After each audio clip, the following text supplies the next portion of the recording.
All right, in an effort to keep us on time, as I see folks are joining in, my slides are not the most important part of the conversation, so I'm going to get us started and welcome you to our intersectional webinar series. So thank you all for joining us this morning, a very warm Friday morning. Appreciate you being here. My name is Danielle Hubley, and I manage our advocacy and education at the Partnership for Strong Communities. We've been so honored to be hosting this series where we are uplifting conversations with advocates and other leaders in different sectors across the state to talk about the impact that the lack of safe, accessible, and affordable housing has on their work. Some quick housekeeping before we dive into today's conversation. Today's session is being recorded and will be published to the partnership's YouTube channel within the next week. I'll have Amy drop the link. The link will send you to the full playlist for this webinar series. So if there's other content from the series that you want to check out that you haven't already tuned into, that's a good place to plug into some of the conversations we've already had. And if you have questions throughout today's presentation, we will take some time at the end to answer them, but please at any point drop them into the chat box at the bottom right-hand side of your screen. We try to get to as many questions as we can. The hour always goes faster than I want it to, so if in the instance we don't get to any questions, I'll have the presenters share their emails in the chat as well, so you can reach out to them beyond today's conversation. And with that, let's dive in. So I want to talk a little bit about the partnership, and then we'll talk a little bit about why we're here. And it's skipping a slide, but I will go forward. So first and foremost, I wanted to just let folks know that our Affordable Housing Conference takes place this November. It'll take place November 17th and 18th, Monday and Tuesday. Fully virtual, fully free, easy to attend. So there's almost no reason for you not to register to join us. Right now, we are in the process of accepting, proposals for the conference. So if you have a session idea that you would like to see brought to Connecticut's Affordable Housing Conference, again, it's in November, but we are accepting proposals through July 25th. So the deadline is coming up if that's something you want to submit for. I believe we do have a link we could drop in the chat as well. If not, I'll make sure to grab that in a moment. And if you would like the partnership to come and speak at an event before the November conference, we have a presentation request form, which we will also drop the link for. This just allows my team to best assess who from the partnership is available and best suited to speak to the topic you'd like us to present on. So please use this form if you want us to come and join you for a conversation. It helps us organize ourselves. So without any further ado, who is the partnership? Partnership for Strong Communities, we work to promote equitable change in Connecticut housing policy by coordinating advocacy, advancing research, and uniting diverse partners. Our mission is carried out through our partnerships. We're committed to policies and practices that reduce disparities in housing and within our organization. We ground our work in facts and data to dispel myths, challenge stereotypes, and fill gaps in knowledge to drive change. And we also prioritize housing solutions that will be affordable and sustainable long-term, focusing on the full spectrum of housing needs and experiences for now and generations to come. Our vision is that everyone in Connecticut has a safe, stable home that is affordable to them in an equitable community of their choice. And we operate from the baseline perspective that housing is a human right and policy should reflect that. So how do we actualize our vision? Well, we know that a healthy housing system necessitates a comprehensive approach, which intertwines housing affordability, housing creation, housing choice, and housing stability. People need to be able to afford their homes while meeting a plethora of other basic human needs. We need more physical homes, period. We need all different kinds of homes for people to choose from in all communities across our state. And most importantly, people should have the right to safe, stable homes and to be supported from experiences of housing instability, eviction, and homelessness. So this right here, these priorities are how we weave a housing system which prioritizes the needs of our residents and supports strong families and strong communities. Today's conversation, I imagine, will predominantly focus around our priorities of affordability and stability, but certainly has implications across all four of these pillars. So if our presenters have any thoughts that they want to add to that, happy to engage in that conversation as well. So what do I mean when I say something is intersectional? Intersectionality is a term coined by Kimberly Crenshaw to describe the double bind of simultaneous racial and gender prejudice. But it can also be more broadly defined as a framework for conceptualizing a person, a group of people, or social problem as affected by a number of influences. It takes into account people's overlapping identities and experiences in order to understand the complexities that they may face. I share this quote that you see on the screen because it really, to me, reinforces how central housing is to so many different conversations, to so many different sectors, and to just generally people's individual and social lives. It's not just a physical structure, it's not just a market good, it's so much more than that. And in order to best support a person's health and well-being, we need to be engaging in advocacy that is holistic and that addresses people's basic needs and reduces the impact that stress can have on individuals and families. When we're thinking about family safety and efforts to prevent relational violence, housing is a crucial and oftentimes a life-saving solution. According to research that was collected by the National Low-Income Housing Coalition, which spans back as early as 2008, a study of 3,400 shelter residents in domestic violence programs across 8 states found that housing is one of the main needs identified by survivors at the time of shelter entry. And 84% of participants in that study reported that they needed help with finding affordable housing. Also, according to the National Domestic Violence Hotline, survivors of domestic violence have consistently expressed that growing inability to find affordable housing or available shelter space makes it extremely difficult to leave a housing situation where a person lives with an abuser. So the bottom line is that when we aim to achieve stability and affordability for all households, everyone benefits. Protecting our lowest income renters builds a stronger baseline for the safety and stability of everyone.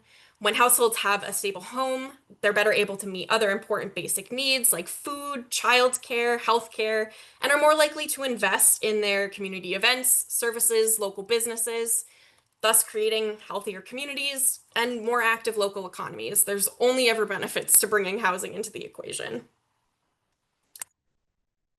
So now that you know why we're here, and it's sharing an entirely different slide than I expected it to, I'm really excited to introduce today's presenters to talk about the intersection of affordable housing and family safety. And I'm going to kick it off to our first presenter, Dr. Polly Marston, to introduce herself and dive into her piece of the conversation. And let me just get your slides up for you. Thank you so much, Danielle. Thank you so much. And oh my gosh, thank you for that introduction, which leads us to this conversation absolutely brilliantly. So thank you, Danielle, because if it's not affordable, it's not safe. That's a fact. That's just a fact. So if we could just move forward, I want to tell you who I am. Thank you so much, Danielle. Oh, you guys, I was listening to a book on tape the other day and they did the dedication. They read the dedication. I thought, why don't we begin with that in our talks? So I was at a breakfast with Senator Murphy, and he gave a story about his mother. Some of you may know this story, and that he actually went with her to volunteer at domestic violence shelter. That's one of his sentinel experiences.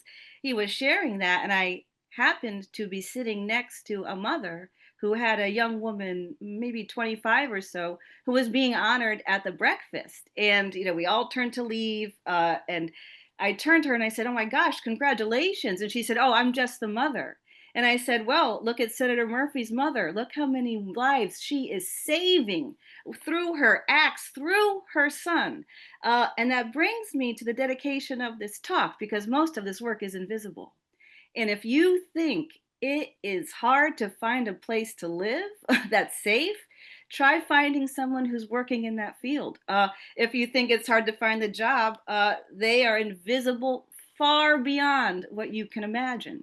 So I want to begin with thanks for Catherine Murphy and her son, Senator Murphy, the state of Connecticut for our progressive thinking when it comes to safety and violence. And I want to thank Danielle, Yolanda, and Fenty, because they are the ones who are walking this walk with no praise. That's Catherine Murphy's legacy. It's the ones we don't see, right? It's the mothers who teach us, and fathers. So I want to just give that dedication before we begin, because what if we started with that? So I took that from a book I read. Thank you, Danielle, for that moment.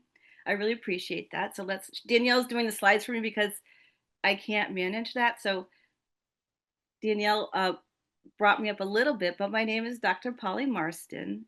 In my day job, I work at the Department of Children and Families as a violence consultant.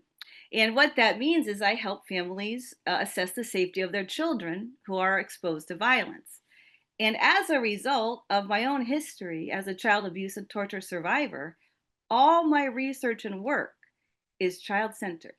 Everything we're going to talk about is child centered. If it's not affordable for a child, I don't want to talk about it. If a kid can't live there, you're not helping anyone. If a grandparent can't take their child, that's not affordable or safe. So we child centered. If it's not safe enough for children, keep going. Try harder. Paint the lead. That's disgusting, right? That's sort of the ethos of who I am as a person. So that's who I am, bringing to my research.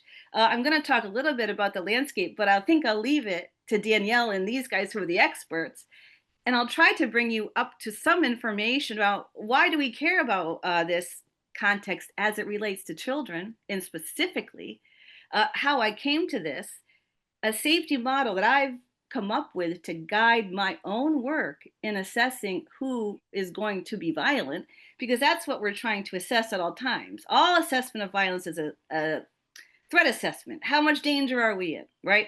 And I would introduce or ask that we actually interchangeably take the word affordable out and use the word safe housing. In all my work, I've tried to take out the word violence and I use the word safety. So again, I'm so excited here talking about safe housing for children. We're going to talk a little bit about why that matters. Thank you so much. This is the landscape, but basically, I won't waste a lot of time. But as Danielle, I'm not an expert in the housing, but in Connecticut, it's very hard to find an affordable place to live. I'm sure there's a rubric and I'm sure there's data, and I know you guys have all that information, but it's terrible. Okay. And if it was okay, air quotes, okay for what we used to think had access, we now are seeing that it's our conditions are worsening across the board for all populations. Okay, all populations are suffering in all sorts of contexts. So we can't find a place to live, and if we can't find a place to live, and you need to leave something that's not safe, or you can't keep your children safe in the area where you're living, and you can't stay there, that you have to find another place. And if you can't, we really have some problems. So it's the housing piece about safety that's important. And children, we remember, Danielle, if you don't mind moving forward, children can't go anywhere, okay? Children can't go anywhere, okay? So everything is child-centered. Child, they don't go anywhere, okay? They are exposed. I look at domestic violence with children as primary victim, if there's a children in the home. And so we know that globally, it's devastating for children to expose to violence. It is injury to the brain. It's terrible for, just like housing. Good housing is great. Safe and loving families are good for the brain, right? Good for the developing brain. So if we look at these, not only are they witnessing it, they're a victim to it. Okay, so we can just keep going forward. Thank you so much. And I want to talk about children in particular, because although they only make up 22% of our population, they are 100% of our future. And their safety really, really matters. And not just the safety of their physicality, their emotionality, their ability to become who they could have been, right? So doctors, lawyers, to benefit us, to give service to us, right?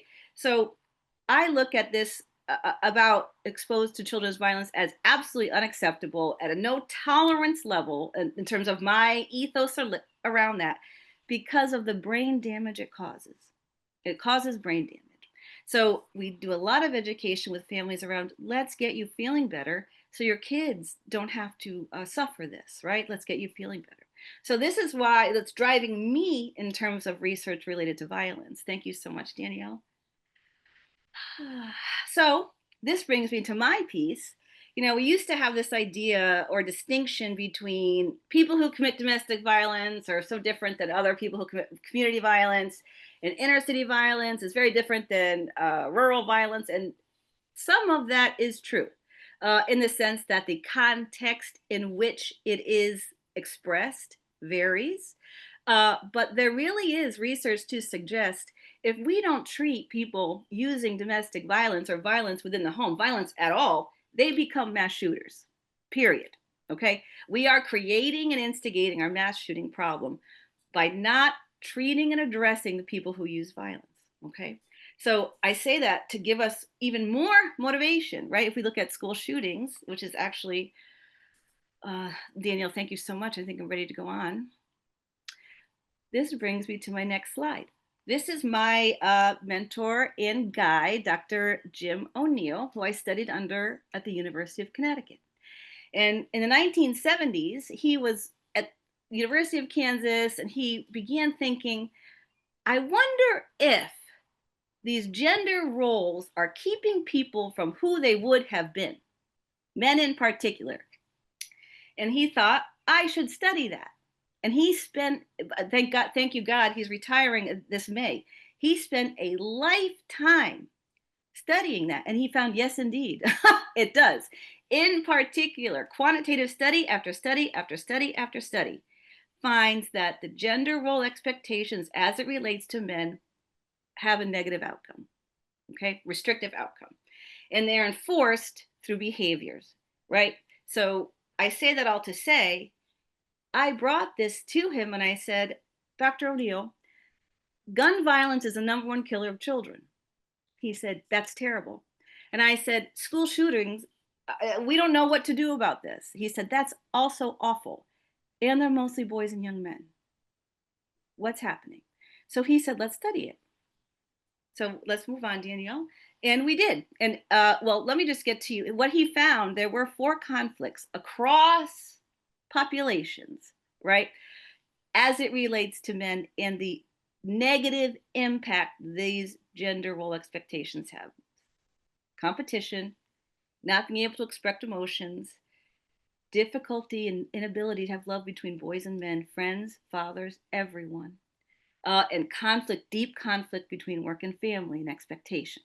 Okay, across the board. This remains now. I think he has over 300 studies that have over and over and over, no matter the population, no matter in the world, prisons, wealthy men, all across the board. Thank you so much. Go ahead. So we can skip this. Also, you can read my study later. But we looked at school shooters, a qualitative study of their words. Did they talk about those things? Were those things on their mind? Competition. Where are we with that? Can I have any insight into that? So we looked at these and actually, well, all right.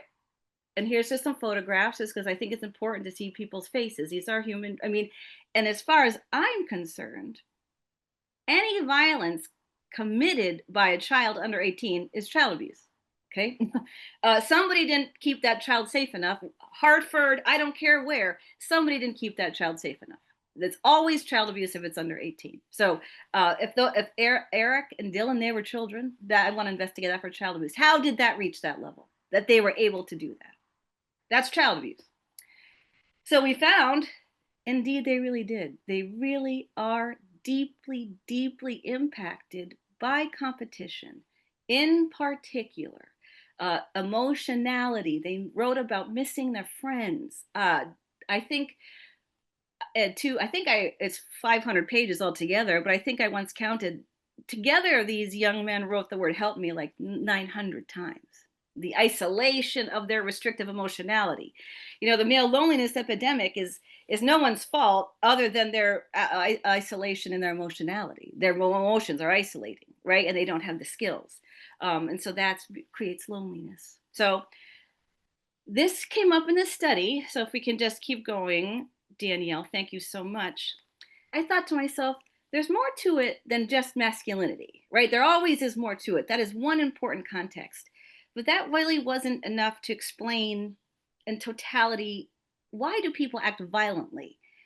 And the same thing I kept coming up with is these two things always have to be present. In fact, there's even more to it, but for the purposes of our conversation, we'll keep it simple. Uh, your your idea of safety is being compromised, and it increases your strain. And Danielle brought it up already about stress and safety in homes. So when I'm assessing a home for somebody who may use violence, I'm not looking at what they say, which is what we normally do. Do you have the right to use violence? I'm looking at this. You lost your job, your child's angry, strains going through the roof. And because of the way we normally look at violence, which is through a supremacy lens, which is, I will explain to you why I have the right to use it. That's the use of violence through a supremacy lens. Through a safety lens really means your system is so out of control that you are in danger. Okay, if you are acting out violent. In fact, in some of my talks, we talk about the definition of safety. All violence is a safety-seeking behavior. Every single incident. And if you can't go to another place to get to safety, if you can't get to treatment to get to safety, if you believe that people have the right to harm others, you can't get to safety. You are harmed in that. So I began to understand that it's actually, if we're having violent conditions, it's being created by us, by the circumstances, right? Rather than the other way around. So I began just to talk about safety. Let's get you to safety. We can go forward. I don't want to talk too much. And what does this have to do with anything? My mother used to have a saying, what does that have to do with the price of eggs? Like, who cares? Well, I'll tell you why I care. Because you and I, and we all know that when incidents in families strain around relationships, and if we went back to Dr. O'Neill's restrictive emotions, right? It's very difficult for men in particular during that time to manage their emotions, to be displaced from their home, and they don't have a way to meet. These are not excuses, these are contexts, a way to meet their needs. If you looked at the model, that would reduce someone's proximity to immediate safety. If you can't have an affordable home, you're not safe. If there's a protective order and a person is displaced, a person who uses violence is displaced, they are the ones that need immediate support. Okay, in the sense that they get the treatment they need, so we don't have to keep trying to get people to run from them. So we are seeing now, and I don't know how I'm doing for time, but I'm feeling super good about it.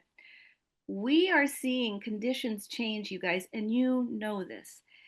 We at the department, anecdotally, and you tell me what you see, people are remaining living together now after divorce, after separation.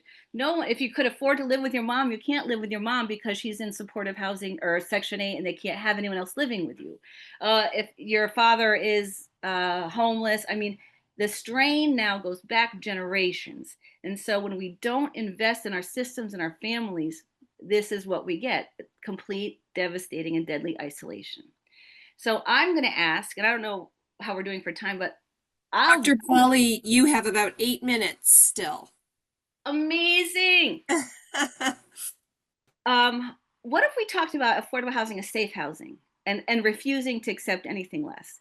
And if somebody came to me and said, oh my gosh, Dr. Polly, there's a family that's suffering right now. Mom's struggling. We'd love to use the grandmother, but we can't. Well, that's not safe. It's not affordable, so don't bother making it. If you are actually not in the business of supporting families, then don't have housing. Families live in houses. Families live in housing. And if it cannot host part of that, it's not really going to work very well. Was that it? Was that the end of my slideshow? Sorry, no, I accidentally dropped it down. Oh, don't be. That's fine, because I thought that's fine too, because either way, we made it through more than I thought. But I thought, what if we just demand that? So instead of, when we're talking about somebody who's using violence, I'm demanding your safety. I'm demand you act in a safe manner. And the way we do that is through treatment and support, right? And I talk a lot more of how to do that, right? And lots of other ways when we talk about things in my own work. Amy just wrote a thing. So I look forward to hearing what your thoughts are around sort of this conception around violence as a safety-seeking behavior, and the fact that if we can't get to people to safety, we don't have safety. There is no safety. So if we don't have shelter to go to, if you have to hide, then you can't get to safety. If you have to actually, we had a case the other day, and somebody said, well, the father went in and woke up the mom, and she asked him to leave, and I said, well, why didn't he? Why didn't he? Did you ask him that? Why didn't he? Okay. Can I help you get control of yourself to understand boundaries, to know that you're entering into behaviors that are harming your family? That's the moment of safety. Okay. So I am so excited for Danielle to bring this sort of perspective as it relates to support around safe housing for children. Because without it, we have a lot of strange children. We have a lot of stress. The brain damage, community violence causes brain damage. I mean, across the range. I don't differentiate violence other than the context in which it is expressed. So if you went back to the model, anyone living in communities where they have no access to resources, their safety is immediately compromised. Immediately. Of course, they are subject to a host of negative outcomes. And we have a measurement of that called disparity data. There's an actual measurement of it. And those are the negative outcomes that come from lack of proximity to safety. And we know why they are unsafe, because of the not access to resources. And we measured it. So we can't say it's not true. Okay. So, well, these people do that. These people do that.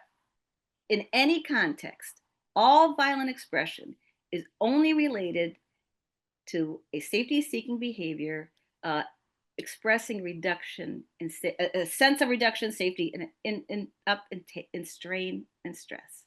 So that's how I invite us to look at violence. I'm so excited to introduce Yolanda, and I am so excited to hear what she has to say from CCADV. And I see that Liza's here, and I do apologize. I want to welcome you too, and thank you all. So if I did it right, Danielle, is it Yolanda's turn? Yes. And while they're getting set up, I just wanted to say one of our previous intersectional webinar conversations was centered around social isolation. And I think just ties in really nicely to the conversation you kicked us off with, in thinking about how we design housing to encourage community relationships and building. But I don't want to take any of Yolanda's time, so I just wanted to throw that out there. There's a lot of intersecting conversations in our intersectional webinar. Who would believe that? Good morning, good morning, good morning. Thanks for having us. I am Yolanda Potter. I am the Director of Housing Advocacy at CCADV. Along with me, I have our VP of Government and Public Relations, Liza Andrews, to answer any policy questions that you may have that I do not cover. Thank you. Next slide, Liza. Today we'll be giving a short overview of DV rapid rehousing, what is DV rapid rehousing, and some of the key features. Next slide. So DV rapid rehousing is basically a interventional design to help survivors move quickly into safety and exit homelessness, not only exiting homelessness, but exiting violent situations. We provide a short-term rental assistance and support services. Our primary focus, above all, is safety and stability, and giving survivors the autonomy to move on and take control of their own lives. Next slide. Some of the key features of DV rapid rehousing is definitely the low barrier to access, the individualized support for the survivors. We emphasize on trauma-informed care, as well as trauma-informed training for the people that's providing the services.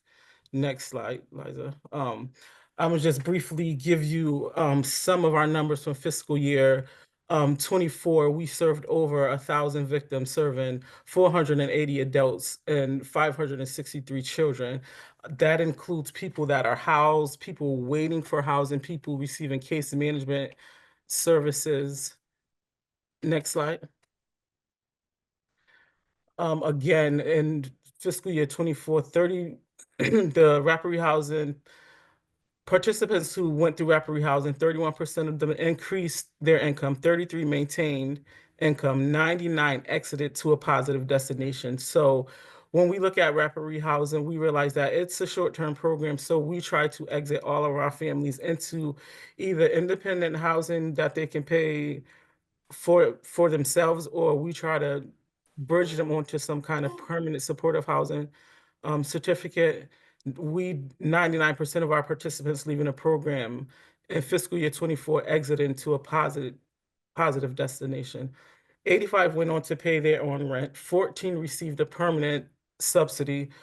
97% felt that they were safer coming through rapid rehousing. 96 stated that their children felt safer, which is the most important piece of this. 75% stated their mental health had improved. So rapid rehousing in the whole works on developing individualities for the survivors. Some of the key policies related to our advocacy work around survivors and rapid rehousing or any housing is the affordable housing policy influenced by DV rapid rehousing. It was the VAWA-based protections, and if anybody have any questions, feel free to put them in the chat.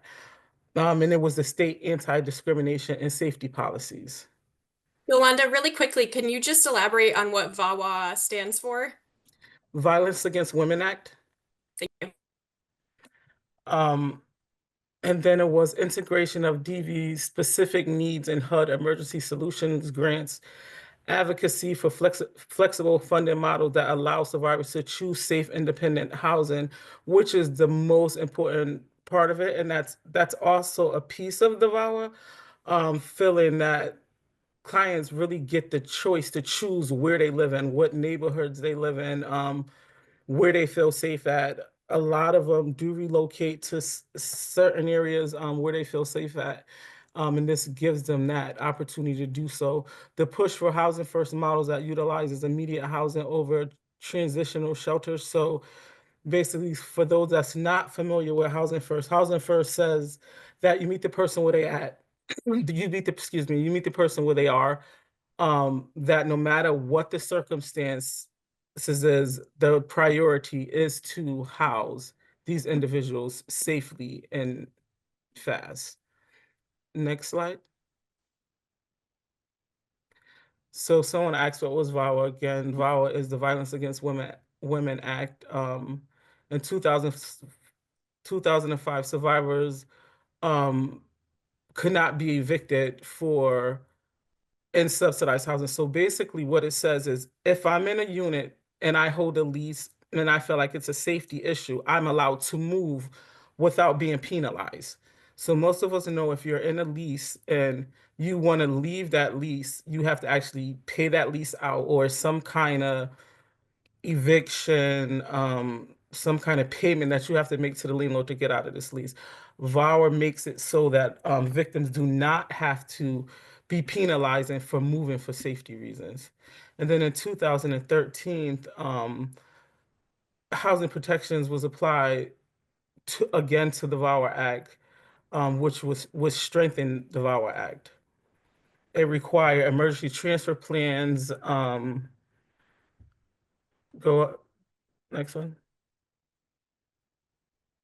So again, this is basically a timeline of the VAWA protections. So as you can see, every couple years, the protections of VAWA has increased for the benefit of the survivors. Next slide. So some of the policies and anti-discrimination and safety policies, and Liza can answer more to this if you have any questions. The Public Act 10137 provided early lease termination for survivors who fear imminent harm. Public Act 21 through 78 require that landlords to change their individual dwelling units, locks, or for victims with orders of protection, which means landlords are required to make the unit safe. Public Act 22-82, domestic violence survivors added to the state anti-discrimination statute, provided protections for survivors related to employment, housing, and credit transactions. Public Act 23-207, CCADV requested the reduction in the time for return of security deposit from 30 days to 15 days for survivor. And compromise, it was reduced to 21 days. So now the statute is that landlords have up to 21 days to return security deposit to anybody, not just survivors, or that security deposit actually doubles. Next slide, Liza. Why housing advocacy matter to DV survivors? It's a barrier risk. Go back. So it's a barrier risk. It impacts the services to our victims. Move forward. Housing instability as both cause and consequences. Survivors also often return to abusive relationships due to lack of housing. Like we see this every day when people call in the hotlines. If you can't get into shelter or you can't get into some housing programs, people kind of stay where they are, not because it's safe, but because it's a place to stay. So we find that a lot of people stay in situations that they're in because of lack of affordable housing, lack of housing period. We all know that in the state of Connecticut, finding housing is a big issue. Some of the barriers is poor credit due to financial abuse, eviction history leaked to the abusers that really had nothing to do with the victim, but the victim was a party in that eviction, so it's hard to find apartments for them. Gaps of employment or unstable housing, safety concerns around where people live, where they want to live, limits them to finding housing. If my abuser live in a southern part of the state, then I'm not going to want to live in the southern part of the state. I'm going to want to move. Um, and that's a challenge because you don't know anybody, you don't get your services there. So that's some of the barriers in securing housing for DV victims. Next slide. Yolanda, do you want to just really quickly explain financial abuse in the context of domestic violence? Sure.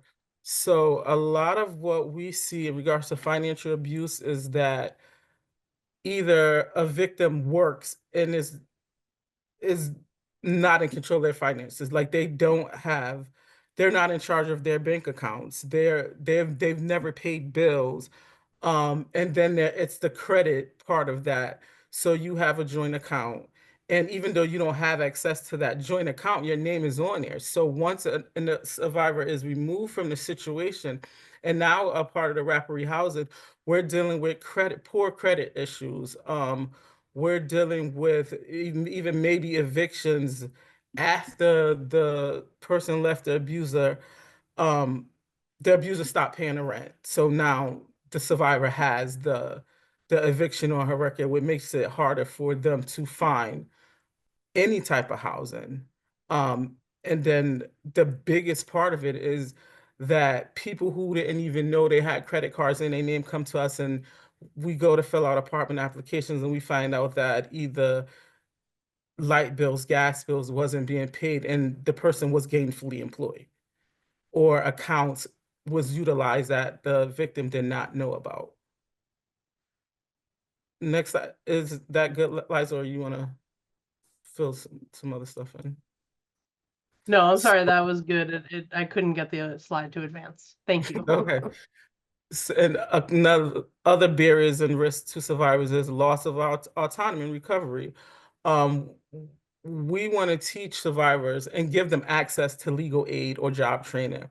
We want to help them regain custody of their children. We want to help them basically rebuild their lives with dignity and respect, like meeting people where they are and kind of asking them what they need. Because most of the time people come to us, we try to tell them what they need instead of meeting them where they're at and say, what is it that you need? So we're finding that these are some of the things that most of our clients who seek services needs to help them within the healing process. So let's talk a little bit about the impacts of the cuts for DV services. So right now, statewide, we have a rapid rehousing program. So if those funds were cut, we all know that shelters are already not being, there's no availability there they're operating at like over 100%.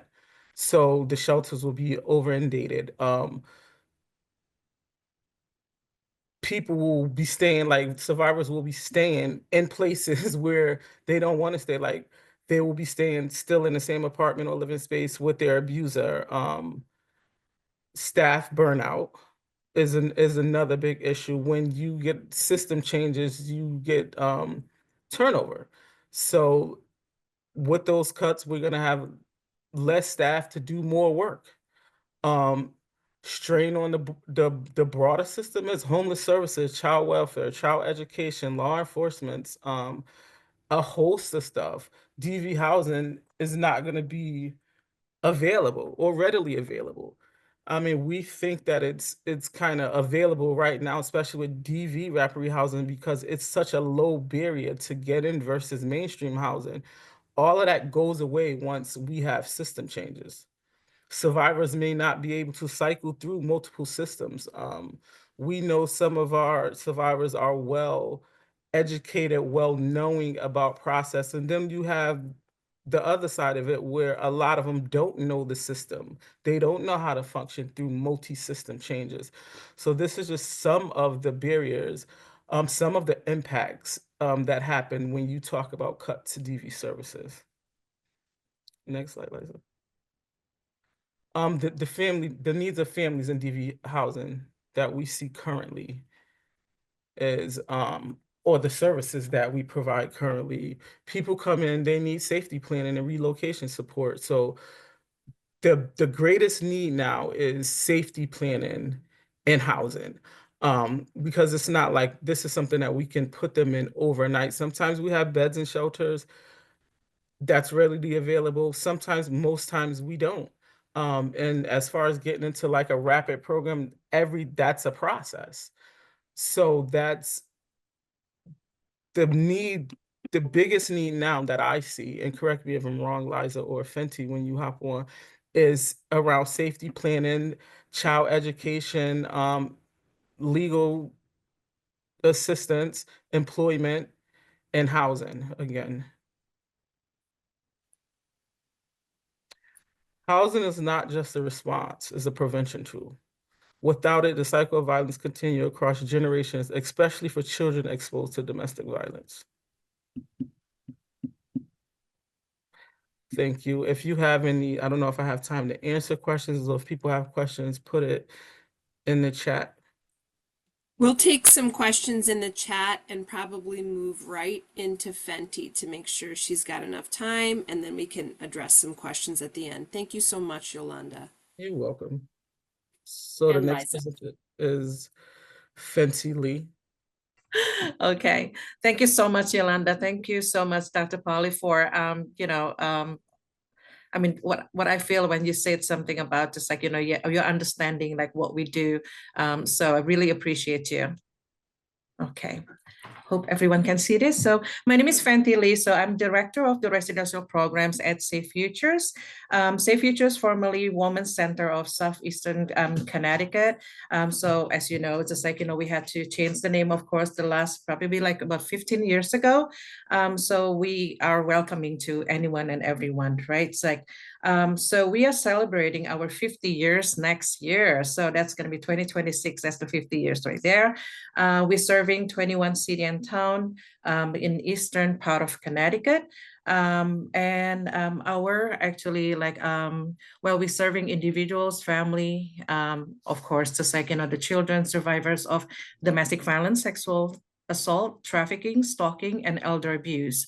And our mission is to provide safe shelter and trauma-informed support to the survivors. Okay, so I'm just going to do a brief like overview of the Safe Future residential program. That's where, I'm overseeing like the pet inclusive domestic violence emergency shelter. Why the pet is important also because pets also the families for the, for the families who we take or the individual that we take into our shelter. And we are one of the members of the Connecticut Coalition Against Domestic Violence. We are one of the 18 agencies And then I believe we are the only one that pet inclusive, like at this moment, which is like, that's actually like showing you just like, you know, that we really want to have that low barriers, just like a lot of our clients just like who have pets, like when they call like for the shelter, and then, you know, and also like for the families, just like it's this they, you know, they can't come because and they don't want to come because like they cannot bring their pets with them.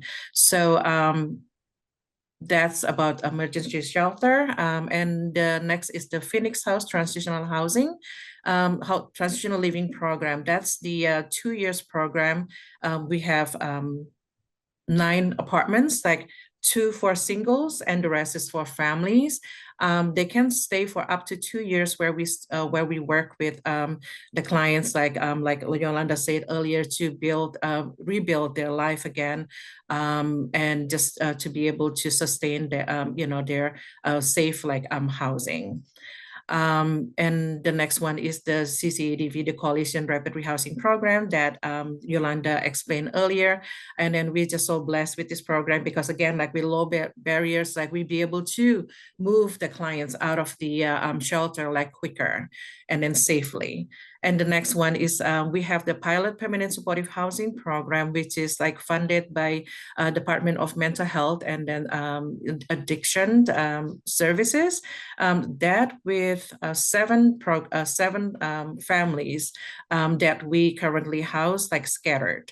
So we work with the you know, with the landlords to be able to keep the clients in the housing. And this one here, not specifically for domestic violence, so it's from the mainstream. And the next one is the Flora O'Neill Permanent Supportive Housing. This is on-site permanent supportive housing that funded through HUD. So this one with 6 apartments, like 2 for singles and the rest of them are families. And the next one is Katie Blair Transitional Housing Rapid Rehousing. So this one was like from the city boss, which is Connecticut, Bellinor States, like funded through like Department of Housing. This one here, we have 4 on-site community living kind of transitional housing where clients can stay up to 2 years. And then the rapid rehousing, we have 11 of the 7 singles, and then the rest of families, that's going to be scattered.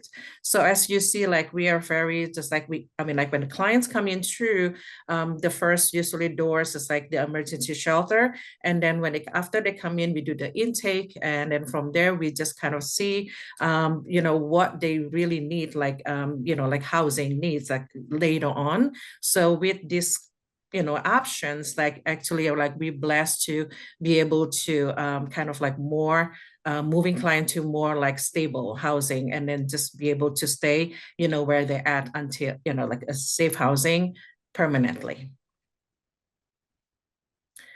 The challenges. When we talk about the challenges, like we talk about the 4 things here, just like the limited of resources, which is like as we all talk about earlier, just like insufficient funding for staffing and insufficient funding also for transportation, childcare, among other things.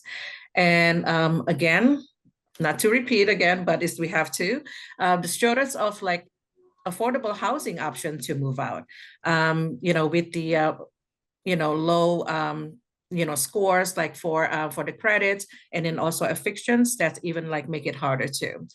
So the next one is the complex trauma. Dr. Polly's earlier just also mentioned about just like the high rates of the PTSD, anxiety, depression amongst the residents and survivors coping with layers of trauma, including like domestic violence, sexual assaults, like or trafficking, like the homelessness, the custody issues, isolations.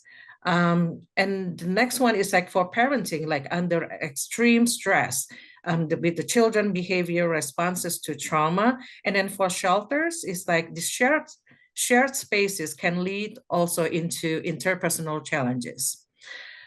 The next one is the safety concerns, like the risk of abuser locating the shelter and then where they at, even the rapid rehousing or permanent supportive housing, and the need for constant vigilance and strict confidentiality.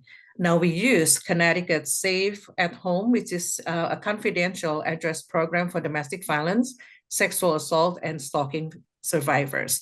Now there's still not opportunities, but for the abuser, of course, like to find them. Now we're gonna have to move them again, use what Yolanda was saying earlier, it's like the VAWA. Now, the next one is the burnout and then staff retention.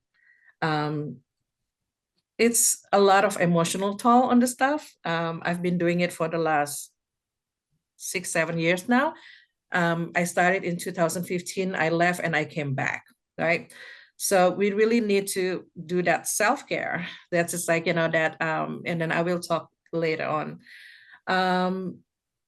So with that, Fenty, you've got just about 2 minutes left. got So it. you might Thank have you. to speed through. I'm sorry. It's okay. That's Sorry to fine. Thank you. interrupt. So the next one is the burnout and staff retention. Like, I'm sorry, it's the high turnover due to compassion, like fatigue and limited pay. That's okay. So our core intervention is the trauma-informed approach. That's what Yolanda was saying earlier. And also the case management is just trying to see how we can help our clients to be able to, maneuver in their own, the new journey, right? And then also the therapeutic and supportive programming. So we have the counseling, on site, and then therapy referrals, and then support group workshops, life skill sessions, and the child and youth services. This is very important, where the children be children again. And then we have the Camp Hope, which is 1 week. I'm sorry, I have my German Shepherd. The Camp Hope is 1 week free for the children to be children again. We paid Safe Futures through different fundings, and the pathways for the client for the children to meet every other week. And then we support staff with the regular debriefing and supervision and ongoing training in vicarious trauma, cultural humility and the humility and the let's see, and also de-escalation. And the collaboration efforts, this is very important because we cannot do this without help from our partners, like local hospital, the agencies and community housing providers, CCADV, and everyone, the one that can help us, help our clients to go to where they need to go. And we also do the community education to reduce stigma and increase referrals, and then also engaging survivors in program feedback and improvement. We have Voices, that's a group for survivors that give us input how we can better, as an agency. So the successes, the outcomes, of course, for them to be able to, for our clients and their families to be able to sustain their safe living. And looking ahead, the Center for Safe Futures, please just looking into our website, just to see what it is. And hopefully we're gonna the groundbreaking is this year. And this one here is our golf tournament upcoming. And then the next workshop for the pets, the housing people and pets in crisis for shelter and transitional housing and others. That's free. That's the 1 day free workshop. So thank you so much for the opportunity to share what we do. Awesome. Thank you so much. If you want to pull your slides down, we'll come back together as a group. But yeah, thank you all so much. Grateful to have you here. I want to make sure we get to some of the questions that we have in the chat. So I want to pull up this first one, and any of our presenters feel free to jump in and react. But curious if any of our presenters see gaps in how housing providers, landlords, housing authorities, developers, etc., are trained to understand and meet the needs of survivors. And particularly, are there any policy changes that are needed to support filling these gaps?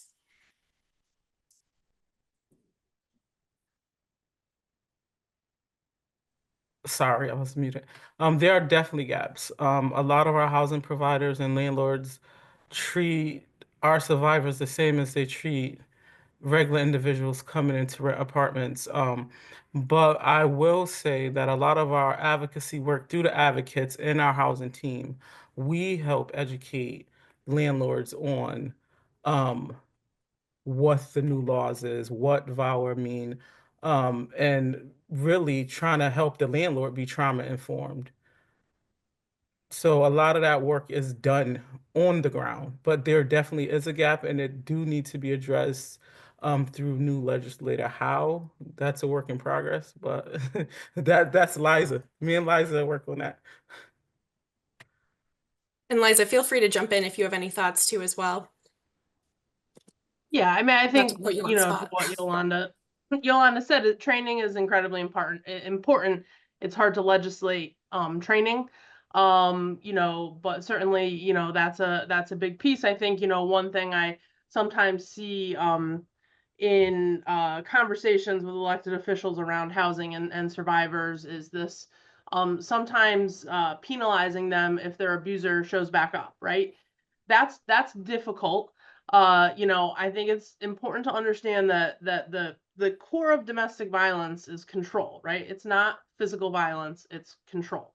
So when we create then policies for survivors that just further control them, it becomes somewhat of a catch-22 for that survivor and their autonomy. So, you know, so that's one thing I know that we, you know, kind of look out for in policies related to housing and survivors. Yeah, if I can jump onto that, you know, in particular at the partnership, I mentioned at the start of this presentation that we work sort of across the housing spectrum, but two of our top priorities from this legislative session, at least, were around rental assistance, the rental assistance program at the state, and also the federal rental assistance, Section 8, and eviction prevention efforts or improving just cause eviction protections for renters. Are there ways that, with regards to the state's rental assistance program or eviction prevention policies, that could be better strengthened to support domestic violence survivors beyond what you've already shared? I mean, again, that's an ongoing process, and it takes time. Like we see this, like when we go to our local CAN meetings, we see that survivors are being skipped over. We feel like procedures and policies as for the CAN need to be put in place to recognize um, our clients and not get skipped over because there's no name attached to it. There's no story. It's not a whole lot to share. So maybe prioritizing some of our people during the CAN process would be helpful. Danielle, can I just add, thank you, Yolanda. This is such a great example of the complexity of cases with families who have violence. And the way we traditionally look at violence treatment, or let me say this, domestic violence supports that Liza, Yolanda, and Fenty are talking about, are services in which to support someone who's been victimized, right? They need support. Their brain's not working. They need a place to live. And oftentimes, though, the person they love and would like to return to, the father of their children, is the one that they are needing some respite from. So because we focus on victim-centered, and it could be the mother, I saw a comment, and because I do know I talked about masculinity, but all gender expressions express violently, okay? All of them. Women, I'm a victim of one, okay? Deep violence.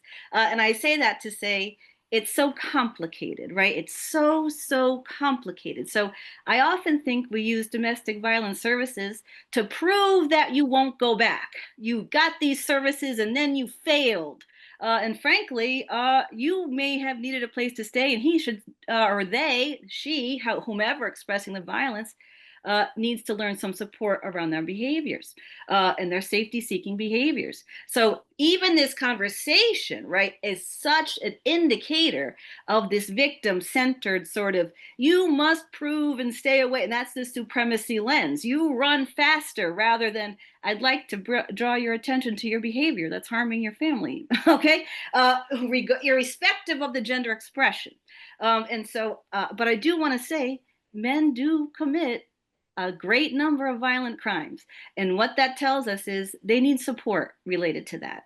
This isn't a suffering Olympics, okay, right? We really are all indeed suffering at the hands of violence, mass shootings, school shootings. So I just kind of want to say, it really is, the victim support is to help somebody who's experiencing something they didn't deserve to have happened to them. And the support, I just kind of want to say that the housing, right? We can all live together safely with the right supports around behaviors, mental health, meeting your economic needs. And really, Danielle, Fenty, Liza, and Yolanda all talked about it, is equity. If you have equity and access to things, you'll be a lot safer, irrespective of how you identify. So I just wanted to say that. Thank you for that, Danielle. Thank you. Yeah, and sorry to pull up the slide. I know we are 1 minute over time, so folks may be jumping off, but just as we wrap up, as everyone kind of stated, this is an evolving conversation. We're figuring out how to make sure policy is equitable and accessible and representative of people's needs. There are a few other housing conversations in the works for the remainder of this year, so I just wanted to put that on folks' radars. I will make sure that the slides are shared alongside the recording to everyone who registered, so you'll get all of that probably within the next week or so. But thank you so much for joining us all here today. So grateful to have you all, and have a wonderful weekend, and look forward to seeing you all for future intersectional webinar conversations.